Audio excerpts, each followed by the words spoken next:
Welcome to the Dark Zone, an adventure racing podcast.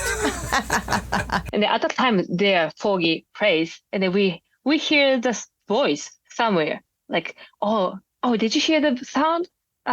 Someone is close to us. Maybe other team, like after CP64, they are walking around us. We just guessed because we just thought we are very close to the CP64. But actually, it was rescue team. Okay, you people sit tight, hold the fort, and keep the home fires burning. And if we're not back by dawn, call the president. You're going the wrong way! What? You're going the wrong way! He says we're going the wrong way. Oh, he's drunk. How would he know where we're going? Yeah, how would he know? Thank you. Thanks a lot.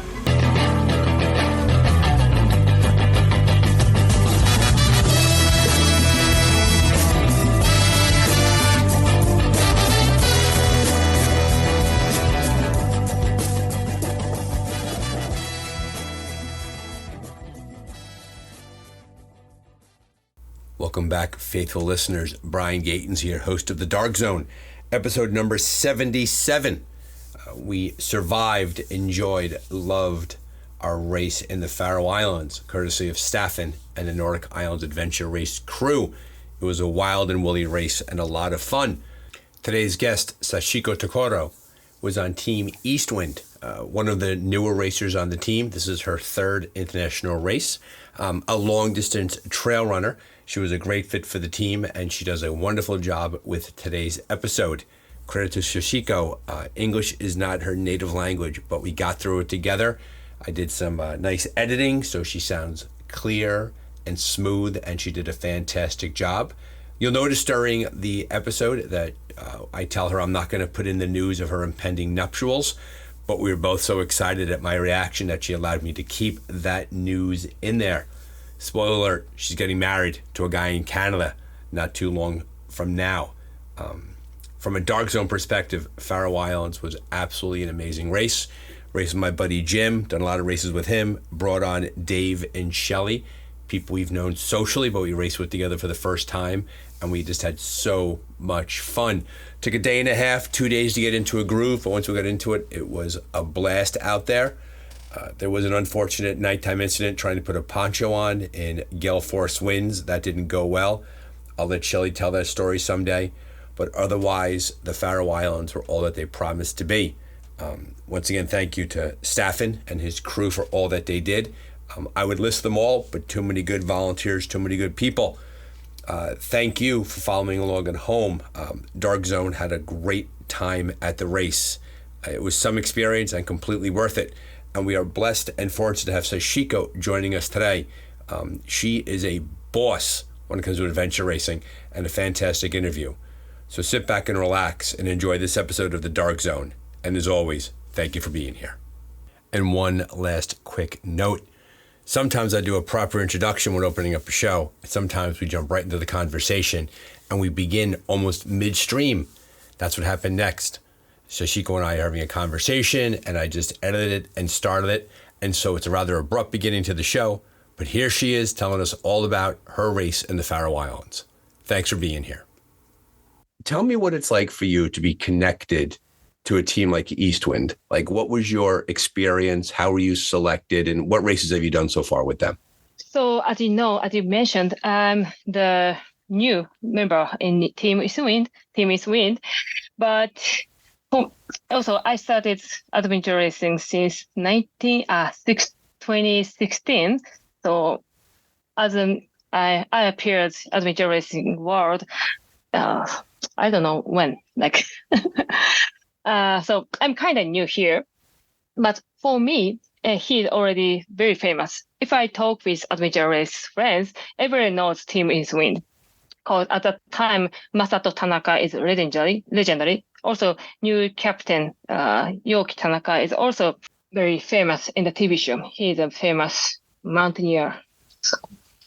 But to be honest, I didn't know how famous in the world. Once I appeared, when I went to the expedition in Oregon, everyone said, "Oh, Team Eastwind, I know you guys." Everyone talked to me, but I didn't know that Team Eastwind is super famous in the world. But once I talked with Masato, especially Masato, he's super legendary. Oh, I got it, because they have a lot of crazy history. As the audience knows, I mentioned in part of our introduction the fact that we raced alongside each other just recently in the Faroe Islands. And Yes. you could tell that when the team came into a room, when the team was around, people kind of knew that Eastwind was there. As you said, Yes. Masato Tanaka is a famous mountaineer. He's very famous, I know, in Japanese culture on TV shows. As part of my research, I saw that he's very, very well known. So Eastwind carries that reputation as they go into races. And it was wonderful to see all of you in the Faroe Islands. You clearly enjoyed yourself, and we'll get to the Faroes eventually. We have a lot to talk about that race, but tell me a bit about Expedition Oregon. Was that your first overseas race? Exactly. It was first time for me. And how did that go? How did you find the experience? For me, it was, I was not super nervous at that time, because I already had some experience. Like I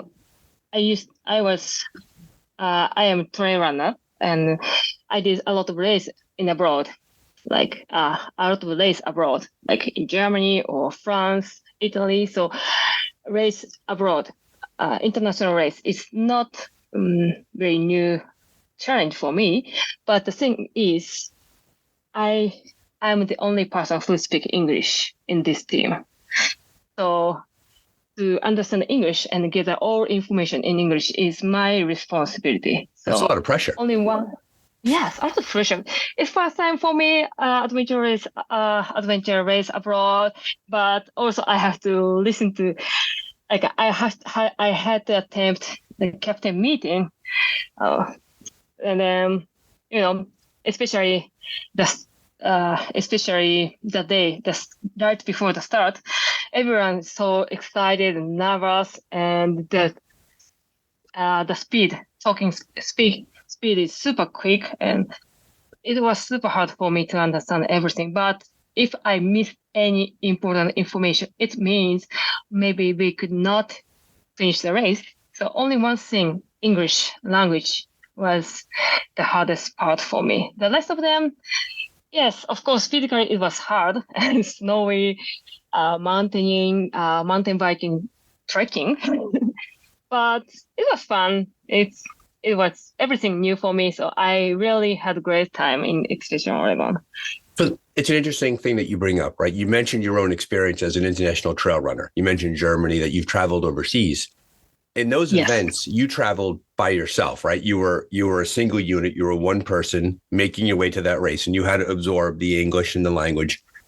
But for Expedition Oregon, and then again for Faroe Islands, there's the added responsibility of being a teammate that speaks English. You need to process all of the information that's being given out.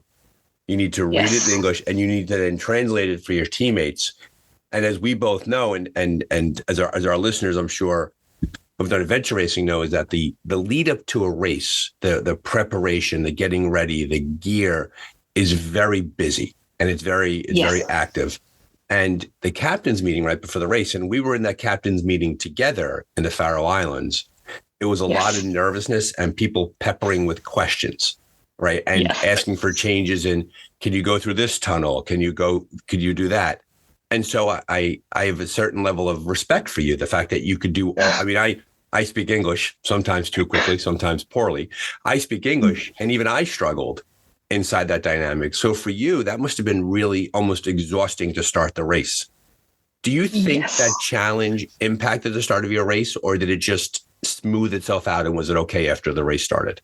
Right before the race, like a captain meeting was more stressful time for me. Like I need to be focused on the English, and especially Faroe Islands. We didn't have a lot of time, right?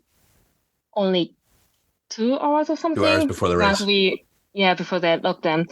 So we didn't have enough time. So once we start race, was like I was not navigator at that time. So I just thought, okay, now it started. Okay, we had like approximately 6 days or 5 days now racing, but it was wrong. Like at the time, I didn't read road book precisely, so I missed some information. So this time I learned I should not be relaxed even after I started. Got it. You need to stay aware. You need to be prepared for those changes. Yes. And I think also, Sachiko, as we talk about it, I think for the race directors out there, there's an opportunity for growth for race directors to realize that when there's an international team that does not speak the native language, they should really assign a volunteer just to that team to be there, like almost like their translator to explain all of that, right? Because you had to sit there by yourself and you had to capture all that. If someone was sitting alongside you and they just worked with you directly, that would have made your life a lot easier. So I think that's a growth point for race directors to take that into account. And I've seen that. Like I did a race one time in Ecuador where we were the only English-speaking team. And the race director was very nice about having a volunteer kind of work with us directly to break down the Spanish language instructions to understand them in English. So that's a good growth point. And like you said, once the race starts, you think it's kind of over, but it's kind of not. There's a whole lot going on there. So, and obviously the Faroe Islands were a wonderful race, right? Multiple days long, a lot going on there. Let's talk a bit about the race for Team Eastwind, the start of the race and how it went. So overall, when you think about the race experience, and we'll dig into the smaller parts of the race, how did you feel how the race went for Eastwind? Did you feel it was the race that you expected to have? Was it a race that was more challenging? Was it easier? Like when you talked about it after the race as a team, what were your team takeaways from the Faroe Islands Adventure Race? The race was full of challenges for us. Like it was the first time in Team Eastwind history that two women have competed together. And all but Masato are less experienced races. Like it was my third international adventure race, and then other two of them like second or third. So it was a very young team. So a very young team. Yeah, young team. Yes, that's right. So, but also because of our lack of fitness and skill, we try to use strategy to try to get as high as a ranking as possible, but we had a lot of trouble and the result was not good for us. Like, way too many trouble we had. And as you know, waypoint 3, like a CP64, like terrible navigation mistake. And also some minor mistakes. So, and also the teamwork was terrible. Like, but the good thing is everyone has focus on the finish line, and we enjoyed fair and beautiful nature anyway. But the teamwork was terrible, not very good. Well, I think you're being. Well, I'm gonna push back gently a little bit on your use of language, right? Because I think there might be an English translation. You're using the word terrible. Now, terrible usually means like disaster, like the worst thing ever. And I saw your team on the course multiple times. We passed you leaving TA3. We saw you after the race ended, and it didn't look terrible. But it looked like you were trying to work hard. So let me sort of I'll float a thought about how the race went for you. It sounds like to me that because you were a young team, right? It was first off, it was the leader of the team who's done a lot of races, right? And then it was three team members who were on the younger side. You had to figure a lot of things out on the course, and that's really hard, right? Like, so for some teams, they race together a lot. When a race begins, they know each other very well, and there's a groove, and there's a sort of an unspoken familiarity with each other. They know each other really well. And then there's some races where the team is on the newer side, the younger side. The race starts, and a large part of the race is trying to figure out each other. Exactly. Have had the four of you raced together previously? No, I raced with Masato a lot, not a lot, like it was third time, but two of them was first time for them. Right. So that's so please don't be too hard on yourself. You're saying terrible. I don't want you to use that word because I know you Okay. I know you feel that way. And the reason I bring it up is that that's a really hard thing to do, is to go to a race like the Faroe Islands, which is really hard and really wet and kind of scary and all of those things. Two people who have never raced before with the two of you, and you've only raced together 3 times. And so you had to figure a lot of things out on the course. Yes. So a desire to please don't be too hard on yourself. I don't want to bring you on the show and have you say those things. Okay, thank you. So I understand. I'm gonna change my word. Like, that was not so terrible, but less lower than we expected. You expected you expected a better result, and it didn't go the way that you thought. Yes. Also, I thought we can race 4 of them race together very nicely. Mm-hmm. With follow our strategy, but we couldn't do that. Like, one member has different value, but we said we told her, like, if I said her, it means anyway, it's language. It's okay. Anyway, sorry. Well, so I told her, okay, please do this, or we should do this, but she doesn't understand what we should do. She should do. And then she just goes straight, or she just running faster and faster. It was not our strategy. So we just struggle to make communication with each other. Also, Masato is very experienced person.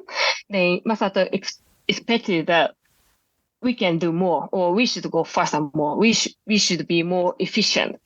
But some of them cannot do that, could not do that. So after the race, we had meeting, like reviewing all races at the airport, because we had a lot of time at Copenhagen. From this time, it was 19 hours. Okay, it's a long time to wait. Well, yes. Then Masato said it was, if I described this team, this team was worst and a great team. I understand what I mean, but he really didn't say it like that. Mm-hmm. Mm-hmm. So, but I think it was right. We could not do. We could not follow our strategy, but also we did our best. Best team, but worst team. Well, that's what really matters, right? I mean, we all knew going into the race that it was going to be a very, very hard race, right? The Faroes is a remote island chain, 18 islands north of Scotland, terrible weather, really steep hills, tough conditions, really out there. And so I think all the teams that went in, and this was a pretty heavy hitting race. 26 teams were in the race, a lot of very, very good teams. My team very quickly, Team Dark Zone Podcast, very quickly we were towards the back of the field for a long time. It was amazing how fast the race took off and how quickly it went. And I think that in adventure racing, we sometimes measure success in different ways. And I would argue that Team Eastwind, having such a young team in such a hard race, getting to know each other, that you did very well. I know it doesn't always feel that way, right? Like we ended up being 19th out of the 26 teams. I thought we would have done a little bit better. I was happy with 19 teams. You were 11th, right? So 11th place for Team Eastwind. So 26 teams, you came in 11th. So don't be too rough on yourself. Thank you. Okay, I will. So what did you find? So personally yourself, being in that terrain, right? Being in the on the hills, on the water. What did you find the most enjoyable part? What part of the race do you like the most? Good question. What was it? Like, I would say trekking, parkrafting section was most enjoyable section for me, because I felt that, I'm doing adventure racing right now. But just paddling, just trekking, just mountain biking, it was also fun, but trekking, parkrafting section is the hardest part for us, I think. So let me mention that for the listener at home at the end of the race. So a multi-day stage race, many stages. The final part of the race consisted of teams leaving a town in the eastern part of the islands and going to it and paddling across the ocean to another island, trekking up and over the island, down, up and over, three islands, 3 treks, back. Well, 3 treks. I want to make sure it's 3 islands, but definitely 3 separate trekking and then back to the transition area. You really enjoyed the pack of the pack raft, up and over the mountain, then go to the next part. To you, that felt like adventure racing. Was that because you were combining the different disciplines?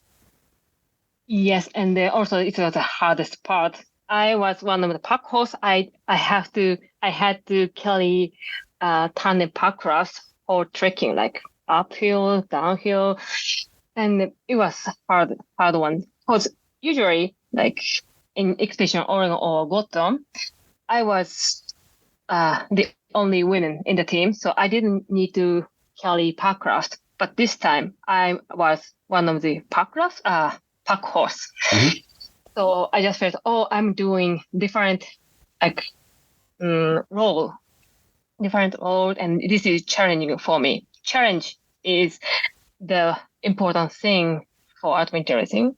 I just felt. And to your point, part of the dynamic there was the fact that the pack rests, which are usually double pack rests, right, which are very large, they had to go into one pack. They weighed roughly, I'm going to say your packs were 25 kilograms, 50 pounds. They were very heavy as a result. And what the teams had to do is you had to then carry those items up and over you had to get out of the water, pack up the boat in your pack, up and over a trailless mountain, right? A lot of it was bushwhacking, down the other side and do that. And so for you, that was a new challenge, right? That was the carrying that much weight, because you were pack horse, pack mule, but you had to carry all that stuff there. Did you know you'd have to carry that weight before the race, or did the team dynamic change and you had all of a sudden you had to carry it? Well, we didn't discuss about it before the race, but I just felt, maybe I should do that because I'm good at trekking and I'm one of the strongest person in this team. Gotcha. And therefore, because you were on the stronger side, it was your responsibility. Sometimes that's the curse of being stronger. You got to carry more stuff, right? It's like, I guess I got to carry it. So obviously the pack ref trek was your favorite part of the race. Sorry. And also too, is by that point in the race, you were beginning to smell the finish line, right? You were getting near the end because after the pack ref trek, back at that TA, the next point was to cycle, I think 12, 13 kilometers north, do a trek to the highest vertical cliff drop on the ocean, and then cycle back to the finish, right? So then that came at the very end of the race, and therefore is a point in every race where you shift from being in the race to being pointed towards the finish. And by that point, you were pointed towards the finish. You were getting close to the end of the race. Yes. So that was your most enjoyable part of the race. That's what you liked the most. What part did you like the least? What was the part that you just were like, I really don't like doing this? Well, if I have to choose one, I would say parkraft section, like a long parkraft section is least favorite because I'm not good at I'm super weak to, how can I say in English? Like I'm not very good at handling my sleepiness. Like, right. I often, I can sleep. I can be sleepy easy. Right. You have a tough time when you get tired. You get tired, right? Mm-hmm. And it's hard to kind of. Some people are very good at that. They'll be tired. Yeah. I had a teammate named Shari. We raced in Scotland. She was crazy how good she was able to stay awake. Meanwhile, the three of us would be asleep in the boats, and she'd be paddling away. To your point, like it gets really hard to stay awake. Yes, stay awake in a long parkour section. And that was a long section. That was a very, very long. And I think part of it has to do with that. The pack rafting is very rhythmic, right? It's the same motion over and over again. It kind of lulls you into being, and then there's not really a whole lot to see because you don't feel like you're getting anywhere because it's just going back. And that took us many, many hours. And if you remember, after we turned a different direction, we turned into the wind. So the final half of the pack ref was in this big headwind. So that was a very hard part. Right. Yeah, I would agree with that. I think the long pack raft was tough.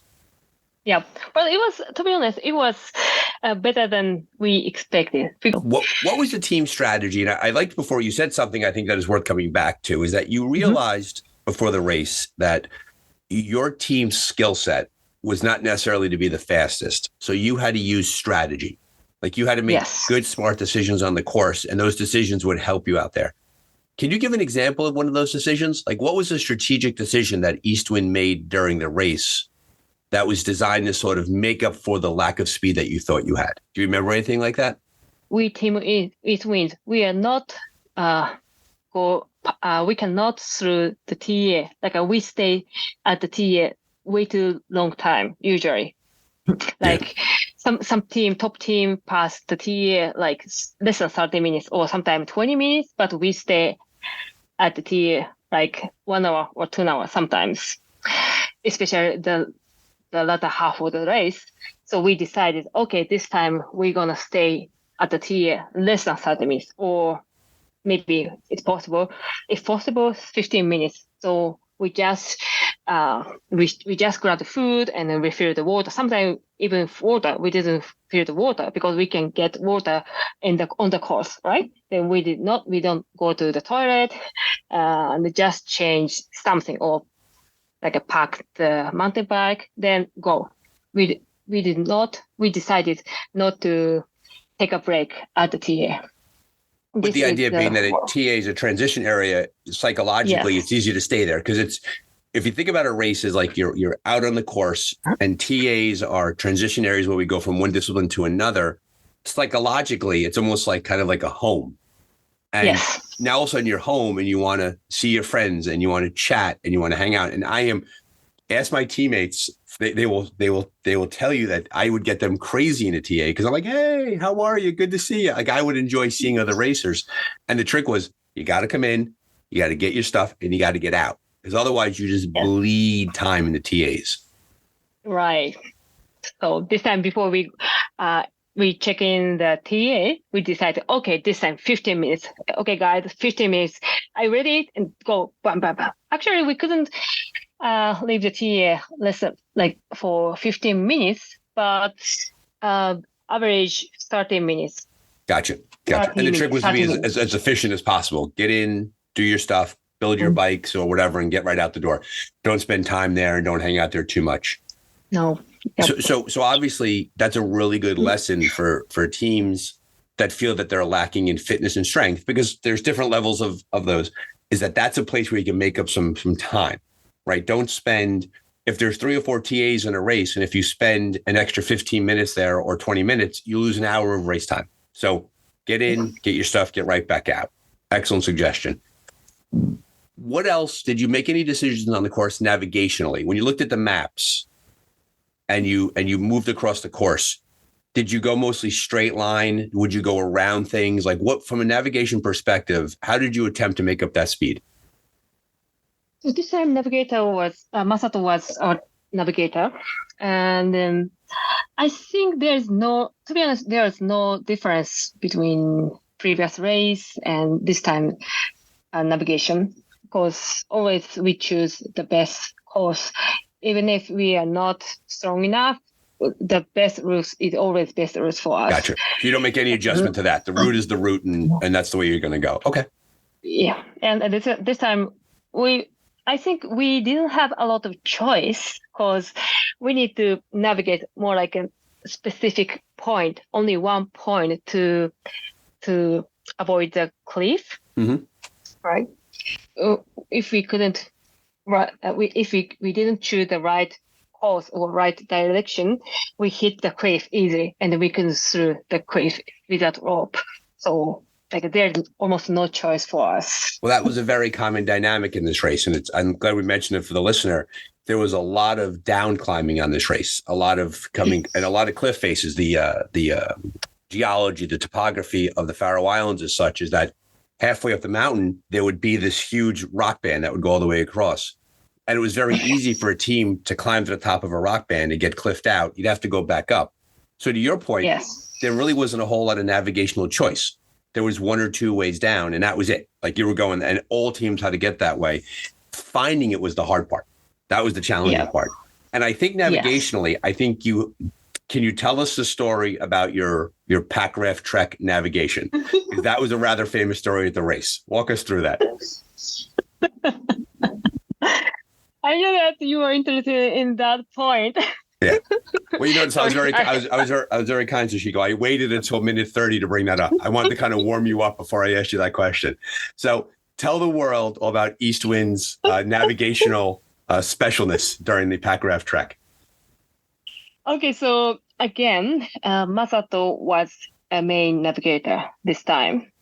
And I asked him after the race, or after we noticed that, after the race, what happened?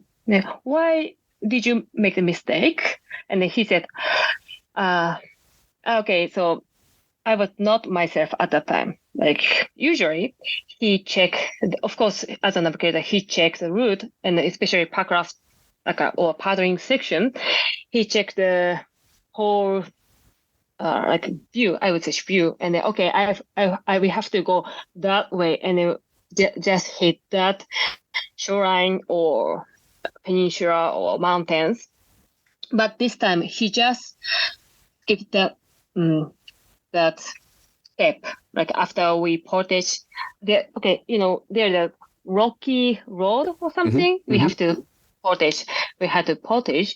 And then after that, usually he checked the map, but at that time he didn't check the map. Once he saw the mountain, okay, that mountain should be the mountain we have to go. Actually, it was 4 kilometers away from the waypoint 3. Right.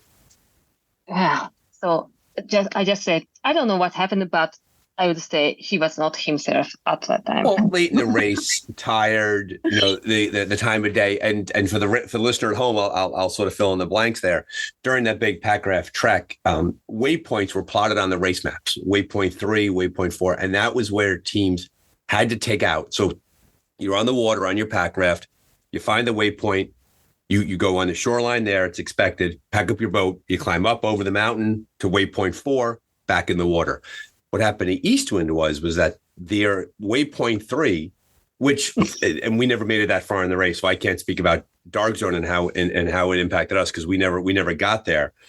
That Team Eastwind missed waypoint 3 and went past it, and went really far past it, and went really far past it, to the point where you had left the race maps, right? And so the people at home watching, they were all watching your dot, because remember, we wear the GPS trackers, you could see us. Eastwind was getting further and further and further off the course, to the point where when you finally took out, that the race director decided to send a couple teams after you, not teams, support teams for the race to help you get yourself back on course. Do you remember the moment when they found you on the course? Yes, I do remember. How did that go? Moment. What was that interaction like when you realized that they had sent someone to get you? Now, you didn't know where you thought you were in a different place, right? You didn't realize that's where you were on the course. Yeah, I didn't. We didn't know that. Oh my God, I'm getting excited. Sorry, I should be cool. Okay, calm down, Sachiko. Well, first off, be easy on yourself, because a lot of good teams, and and my team also from time to time, we walk off the map. Like mistakes happen. And so this is a good lesson for the people in the world out there in navigation. Yep. Your mistake is our learning. So thank you for that. So what was it like when the rescue team came across you? So once, after we took off the Packraft, still we didn't know that we made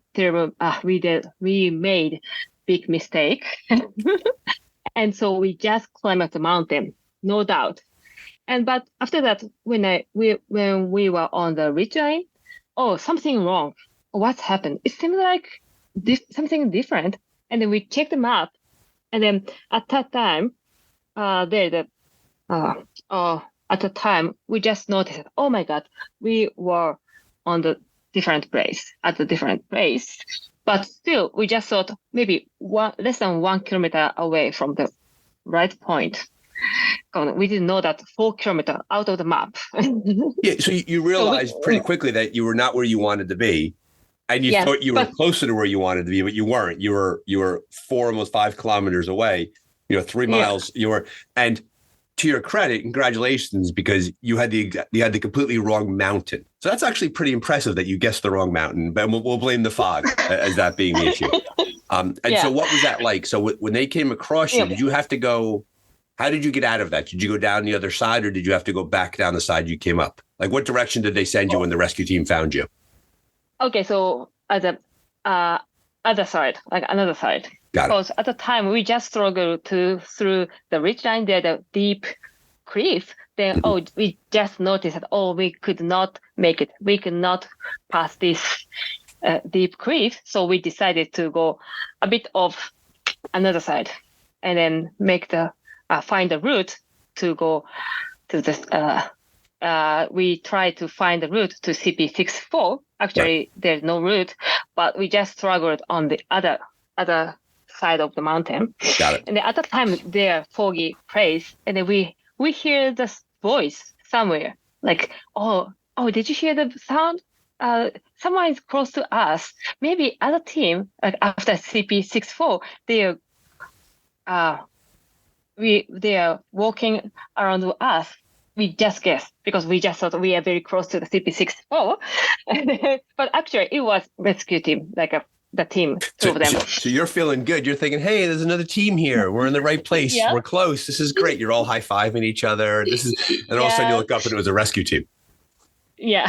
So we tried to ask them, where are you? And did you hit CP64? We tried to ask them, but because of the distance or foggy place, we couldn't do, we could not talk properly. Then after that, we tried to go a little bit down because there's super rocky place, not very safe. We decided to go another side or walk down a little bit more. And then eventually we met two guys, and then they said, hey team East Wind, do you know where you are right now? And I said, maybe 2 kilometers away from CP64, but we couldn't find the route, blah, blah, blah. I know we are wrong place, but we should be fine. But actually they said, no, you are out of the map, 4 kilometers away. Really? I didn't know that. And then very kind person, they showed us to the right place, right course, and eventually we survived. and that's, well, first off, that's the goal, right? You survived, and you get a good story as a result of it. So that was very good. And we were passing through the transition when you were on your own personal adventure, making your own maps up, and we were told that you were pretty far off the map, but we knew that you were okay and that they'd sent someone after you. So that was very, very good. When you recovered from that and you get back on course, with the rest of the race in front of you, and right there you were near the end, and so clearly you finished strong. And before you use the word terrible, we'll back off that word a bit. 11th place, so clearly a strong result for a young team in a really challenging environment. So I think Eastwind really lived up to its name and its reputation and did a really nice job. For yourself personally, what was your self-care like? Like walk us through what do you eat during the race? How do you take care of your feet? Like, a big part of adventure racing is taking care of yourself, getting the right food in, making certain that you're not chewed up when it comes to your feet with blisters and stuff. What strategies do you use personally to take care of yourself during a race? So I already have experience to walk long distance. Like my longest trail running race was 665 kilometers in Germany. So I know how to care my feet. You did a trail race that was over 600 kilometers. Yeah, 665 kilometers in Germany. That is amazing. So how long did that take you? Like 8 days. 8 days. No stop. Okay, so you're the real deal. So you know what you're doing out there. Okay, so I thought I misheard that. I thought I misheard that. And so clearly for you, an adventure race is pretty much like, from a feet perspective, you're good because you take care of yourself. So walk us through your overall strategy with the massive race like that of 600 kilometers in the race. How do you take care of your feet? I'm using the famous cream. Maybe some people have heard it before. Garni Goo from New Zealand. Mm-hmm. Yep. We use Garni Goo always, and it works very well. Yep. Gurney Goo. Yes, I Steve Gurney's book right here. He's one of my future guests, hopefully. Right. Okay. So you keep your feet well lubricated. You keep a lot of Gurney Goo on them. Okay. And also well, there's no special treatment this time. Sometimes we use powder at the TA, but this time we decided not to stay at TA a long time. So no chance to use powder a lot. Just keep treat my feet by cream, or personally, I try to pull off my shoes as much as possible. When team, just let's take a break. 15 minutes. 15 minutes is enough for me to pull off my shoes and dry up a little bit and care my feet. Some people, some people just paint an egg to treat your feet and just take a break putting their shoes, but that is not very good for skin. So I know that. I often try. There's a few strategies there, right? Like I have a teammate, Jimmy, that every time we're in a TA, shoes and socks are off. He puts on a pair of Crocs and he gets his feet out. He gets his feet dry. That's like absolutely does that. I know that in the Endless Mountains Adventure Race, Team Bend Racing, Dan Stortigal talked about how every 5 hours, no matter how they felt, they did foot care. So they didn't wait for there to be a crisis. Like sometimes people wait until there's foot pain or there's a blister and then they do something. But then some teams proactively, and I see that you're shaking your head. It sounds like that's what you like to do. Like you like to treat your feet before there's any sort of issue with them. Right. Yeah. Like you said, some people just misunderstand. After you get pain, that is way too late to treat your feet because you can't recover your skin during the race. Right. It's not like we don't have enough time to recover the skin. You don't heal. You don't heal your skin during the race. So we should keep skin healthy as much as possible. Gotcha. And never get to the crisis, right? Never get to so you're not treating the pain, you're keeping the pain away altogether. Because there are some racers, I think, who, and I fall into this trap too, is that they kind of believe that no matter what happens, their feet are going to fall apart somehow. You're saying no. If you take care of your feet properly, they never fall apart, and you'll be fine. Okay. So that's feet, and that, by the way, thank you for that. That's really good advice for the newer racer, because foot care is the common thing I hear from listeners is how do I take care of my feet? And I know for myself too, my feet have very often been my enemy. So I appreciate you sharing that. What about nutrition? How do you eat during the race? I eat rice cracker and rice. And some sort of gel or gummy, something. Basically, as a Japanese people, we love rice cooker because it's so very flavor. Because usually gel or powder is sweet, always sweet. And we are just tired of the sweetness. So yeah, you're right. During the race. The sugar wears on you during the race. Like, and eventually, if you're not careful, you get mouth sores. Like your mouth gets kind of chewed up by all the sugar you're having. So to your point, a rice cake, if I'm hearing correctly, it's good calories. It's not too sweet. It's not, and it's able to go down there. Did you bring all of your food to the Faroes, or did you buy food there, or did you carry it across on the plane? Yes, exactly. We are sponsored by one of the famous rice cracker or snack maker, a brand. So we often use rice. We often eat them during the race. So tell us their name. What's the name of the sponsor? Like we are sponsored by Kameda Seika, one of the famous one. Kaki no Tane. It looks like a croissant shape and very and good for beer. Okay. Unfortunately, during the race we could not drink beer, but we often eat them or just a regular flavor. I think the drinking of the beer during the race doesn't happen too much. That's usually after the race. But there have been some racers that have stopped during a race and had a few beers. I know that I've heard those stories from other teams. Yes. So do you? So clearly, you foot care, you take care of yourself. You know, your stomach, you eat well. What was sleep like? Like, how much did you sleep during the race? Well, this time we slept a lot because of the First of all, we slept a lot. Like we had to stay And how can I explain? Like we planned to sleep only 3 hours this time, but we could not do that. Like we could not make it.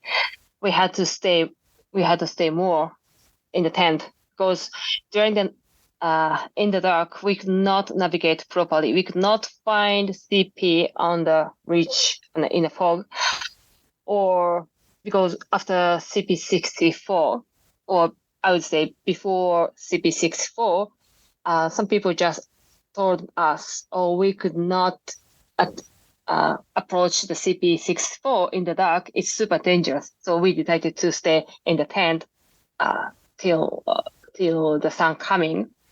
I've heard that for this race. I heard that, by the way, just to add on to that, a lot of teams, because at night the weather would get very bad. It was interesting. The sun would go down and then the fog would come in and the rain would come in. Maybe that's part of the Faroe Islands weather.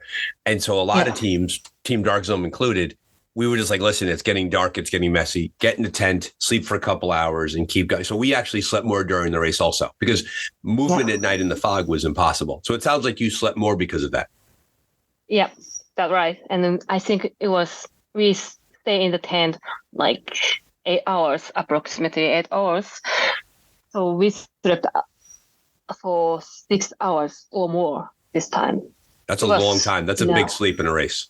6 hours is a long time. Exactly. Yeah. Was that at one time or was that total for the race? I mean, total. In total 6 hours. During the race. Yes. Okay. And you expected to sleep 3 and you actually ended up sleeping 6. Yes. So at the time, usually I feel tired easily, but this time I did not sleep compared with other race. Got it. Yeah, we when we got into TA56, which was a Packraft Trek stage, the cutoff was in place, and as a result, we weren't able to go on that section of the race, and they'd cut the short course. It's a big thing with the weather and all that sort of stuff. And so we had a lot of time to kill. So we actually went to a hotel and got a room and slept for like 7 hours. Really? I slept more at one point. I slept more at one session than you slept the entire race. So there's a comparison between Team Eastwind and Team Dark Zone. You can see the difference between how the two teams. And also to the hotel we stayed in had a continental breakfast. So we also had breakfast in the hotel too. Then we began racing again. Yeah, really hardcore. Wow. You can tell we're hardcore racers on Team Dark Zone. Meanwhile, you're out there on CP64 off the map, and I'm sitting there having a croissant. Which I toasted, by the way. Well, each to his own, Sachiko. I'm just curious, but after that, like a comfortable stay, you were back to the course, right? Back to the course. Took a shower, dried out my gear, back on my bike, and off we go. It was also the hardest part because once you clean up yourself and on the clean bed, it's hard to back to the cold, like wet adventure world, right? You want no problem at all.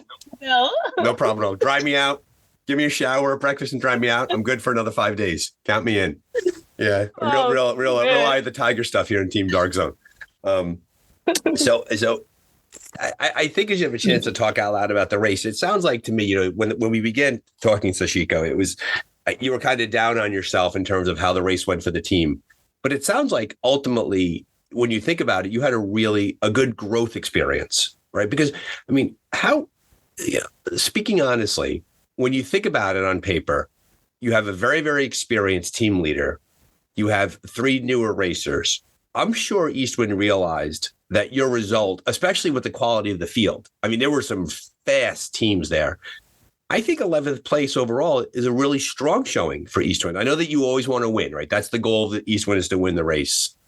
But when you consider all of the challenges, the terrain, the new teammates, the weather, all of that, I got to tell you, I think Eastwind should be happy with their results. Well, maybe. Okay, so honestly, top 11. I'm not super happy with that result because, 11 is a good result, maybe, or maybe not.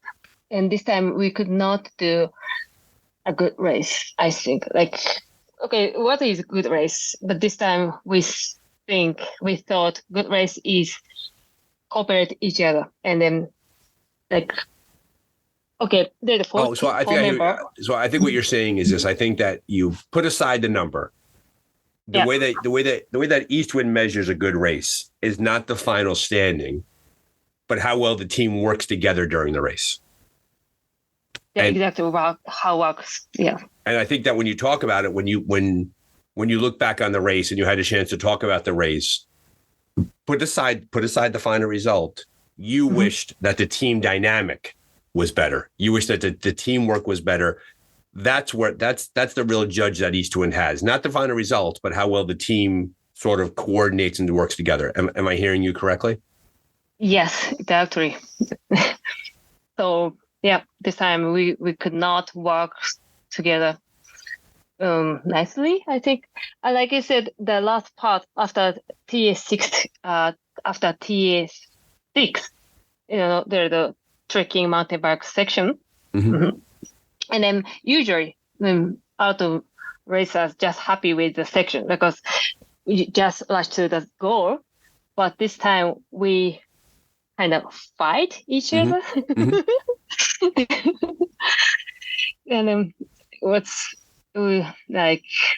me and another woman just kind of fighting because I want to go faster and then she had a different value or different strategy. And then she go alone and then, okay, you cannot do that, but she didn't listen to me. She didn't listen to me. And then eventually Masato just laughing at us. Okay, something happened, and then another teammate couldn't do anything. So at the time, we were not work together. Got it. And we all know that in adventure racing, which makes this a fascinating sport and why I love it so much, is that you're forced to do a lot of things simultaneously. And to your point, inside the race experience, the four of you, you needed to work better together at that point. But because of all the challenges, all that was going on, it never really connected. It never really gelled, right? You never really came together. And that was a frustration point for you. Because there was, and it's really, really hard. And here's the lesson for the newer racer, right? As we talk about racing, you have to figure that out, right? The team everybody has to give a little bit and everybody has to take a little bit because you don't want anybody out there by themselves. And I think that was Eastwind's struggle during this race, was kind of making that connection. Yes, that's right. So what's next for you and for Team Eastwind? What's your next race? For Team Eastwind, South Africa World Championship is going to be the next. Okay. Are you on that roster? Are you going to travel there? Nope. Okay. No, this time another woman going to be the member. Okay. Like, you don't need to use this answer on the podcast, but I'll let this part out. Yeah. Personally, I have a live event next month. Oh, this month already? September. Yeah, September. I mean, September. I'm gonna marry. Oh, can I get married? Yeah. Oh, can I leave that in the podcast? Let me leave that in. That's great news. Congratulations. Thank you so much. And so I have to go to Canada. My boyfriend is Canadian. And okay. By the way, if you think an adventure race is hard, try marriage. I mean, it's preparation for an adventure race. Well, congratulations. That's great news. Thank you so much. Holy cow. So I'm busy next month and maybe October as well. So I'm not ready to do that. Yeah. Yeah, a wedding and a marriage kind of, gets in the way of a lot of things. But congratulations. That's great news. Thank you so much. Oh, Thank you. And can I leave it in? I think the audience will like hearing you're getting married. Is that okay if I leave that in? Yeah, of course, no problem. Okay, very good. Oh, that's great stuff. Oh my goodness, that is I just think wonderful news. That makes my day. Congratulations. And so obviously, because you have your wedding coming up, we have to. You're putting your adventure racing on hold. What do you envision down the road for yourself? Do you envision? Are you going to do more trail races? Are you going to work on adventure racing? Are you going to take some time off? Like, clearly, you're a very talented athlete. And so, what direction do you think you're going to go? What's next for you? So basically, I'm going to keep doing the race for 4 years. Maybe even if after the marriage, after I have my family, I'm going to doing race a bit more until I achieve the grade, until I won the race. I win the race. One of my one of my goal. My short-term goal is win the race in Patagonia with Masato. Patagonia Expedition Race. Yes. So you're going to Patagonia? Or you want to go? To be honest, yeah, I want to go. My team didn't decide yet, but my team doesn't decide yet. But personally, I want to go to Patagonia with Masato and win the race. That is, and for the listeners out there, they're bringing back the Patagonia Expedition Race, which is a famous race, like the PER. It's one of the big ones, and it's the real deal, right? It's a very, very hard, challenging race. Yes. I mean, I would go. If the bus pulled up outside to go, I'd get on the bus right now. I mean, it's an amazing, amazing race. It's all about timing and scheduling to get down there, and I think that's a big goal, and I think that's definitely. I love the fact that you're looking to take a big bite of the world, right? That's a big thing to do, to go win Patagonia.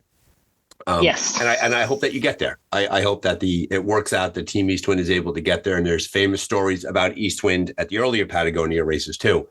I love the fact that you're now, Sachiko, you're part of this tradition of Eastwind, right? That you're connected to this legendary adventure racing team. I think it's the greatest thing in the world. Yes. I think I'm proud of myself. I have great connection with him. Yeah. So what advice, and I want to be respectful of your time, and I know that it's Friday night in Tokyo right now, and you should get out there and go live your life a little bit. Tell me a bit about, as we close out here, what advice, what wisdom would you give to the newer racer? What do you want them to take away from this conversation? So new racers. So I would say, when you're in the race, don't think about yourself, your mind. What do you like or what do you hate?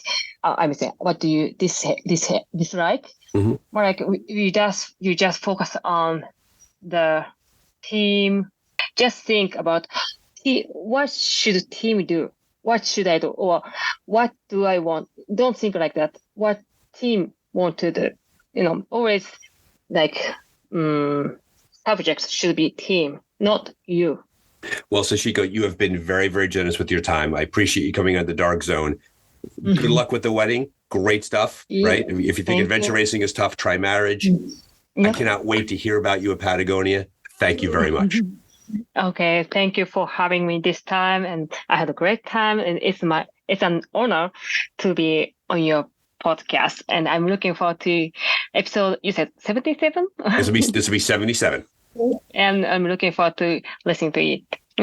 Thank you so much.